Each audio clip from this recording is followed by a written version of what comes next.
Hello students, तो देखिए हमारे पास क्वेश्चन है।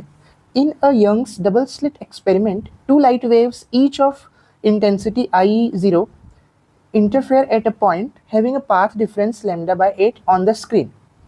Find the intensity at this point. तो देखिए यंग्स डबल स्लिट एक्सपेरिमेंट में दो लाइट वेव्स हैं, दोनों की ही इंटेंसिटी I0 दिया हुआ है और बोल रहा है कि ये एक पॉइंट पे इंटरफेयर करती है और पाथ डिफरेंस दिया हुआ है लैम्डा बाय 8 स्क्रीन में। तो इस पॉइंट पे जहाँ पे वो इंटरफेयर कर रही है दोनों लाइट वेव्स, तो वहाँ पे लाइट की इंटेंसिटी क्या होगी। तो चलिए देखिए, जब भी दो लाइट हो इंटरफेयर कर रही हो तो उसका फॉर्मूला क्या होता है अपन देख लेते हैं। I dash equal to I1 plus I2 plus 2 I1 I2 cos phi. देखिए ये फॉर्मूला हमें ध्यान रखना है। देखिए इस फॉर्मूले से क्वेश्चन बहुत बार आया है, इसलिए फॉर्मूला आपको ध्यान में रखना है। अब देखिए I1 और I2 अलग अलग लाइट्स की इंटेंसिटीज़ हैं, लेकिन हमें क्या दिया हुआ है, दोनों लाइट की इंटेंसिटी I0 ही है। तो मैं I1 और I2 दोनों को ही I0 ले लेता हूँ। तो इक्वेशन कैसा बन जाएगा मेरा, I0 plus 2 I0 into I0 cos phi. तो ये हो जाएगा 2I0 प्लस 2। देखिए I0 स्क्वायर होगा और स्क्वायर अंडर रूट कट जाएंगे तो बचेगा सिर्फ I0 cos फाई। अब 2I0 कॉमन निकाल लेता हूँ तो अंदर बचेगा 1 प्लस cos फाई।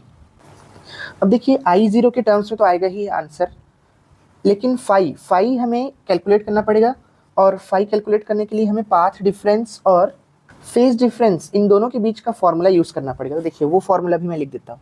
क्या होता है ये formula, phase difference is equal to 2 pi by lambda into path difference. मतलब कि phi equal to 2 pi by lambda into delta X. Path difference को डेल्टा एक्स से शो कर रहे हैं, तो अब बस इस फॉर्मूले में वैल्यूज़ रख देता हूँ। तो फाई तो निकालना है हमें 2 pi by lambda into delta x, इसकी वैल्यू दी हुई है lambda by 8। Lambda lambda cancel, 2 4 जा 8, तो जो फेज डिफरेंस निकल गया वो निकल गया पाई बाई 4 का।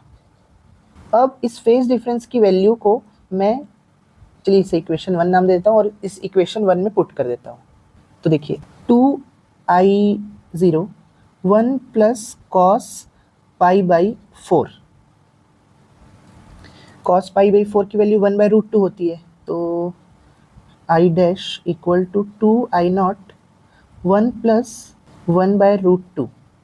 इसको और अगर सिंप्लीफाई करें, इसको अगर थोड़ा सा और सिंप्लीफाई करें तो 2I0 root 2 plus 1 by root 2। अब डिनोमिनेटर में से रूट हटाने के लिए मैं क्या करता हूँ, इस वाले 2 को मैं रूट 2 इंटू रूट 2 लिख लेता हूँ। आंसर वैसे आ चुका है, लेकिन थोड़ा सा सिंप्लीफाई करके लिख लेते हैं। Root 2 into root 2 I0 root 2 plus 1 upon root 2। तो देखिए ये रूट 2 और ये रूट 2 कैंसिल, तो मैं इसको यहाँ से हटा ही देता हूँ और इस रूट 2 को यहाँ डिस्ट्रीब्यूटिव प्रॉपर्टी लगा के अंदर करूँगा तो I डैश क्या आ जाएगा, I0 रूट 2 इंटू रूट 2 हो जाएगा 2 प्लस रूट 2 इंटू 1 हो जाएगा रूट 2, तो 2 प्लस रूट 2। अब और सिंप्लीफाई किया जा सकता है। 2 प्लस रूट 2 की वैल्यू होती है अप्रॉक्सीमेट 1.414 के आसपास। तो I डैश क्या आ जाएगा, देखिए एकदम फाइनल आंसर 3.141 I0। तो देखिए ये सबसे सिंप्लीफाइड आंसर है और कहीं पर आंसर ये भी दिया हुआ है तो आप इसको भी लिख सकते हो, क्योंकि 2 मार्क्स का था तो इतना ज़्यादा सिंप्लीफाई नहीं भी करेंगे तो भी चल जाता है, पर मैंने सबसे सिंप्लीफाइड आंसर जो पॉसिबल था वो मैंने लिख दिया है। तो अगर आपको ये वीडियो अच्छा लगा हो और समझ में आया हो तो वीडियो को लाइक और चैनल को सब्सक्राइब ज़रूर करें। Thank you.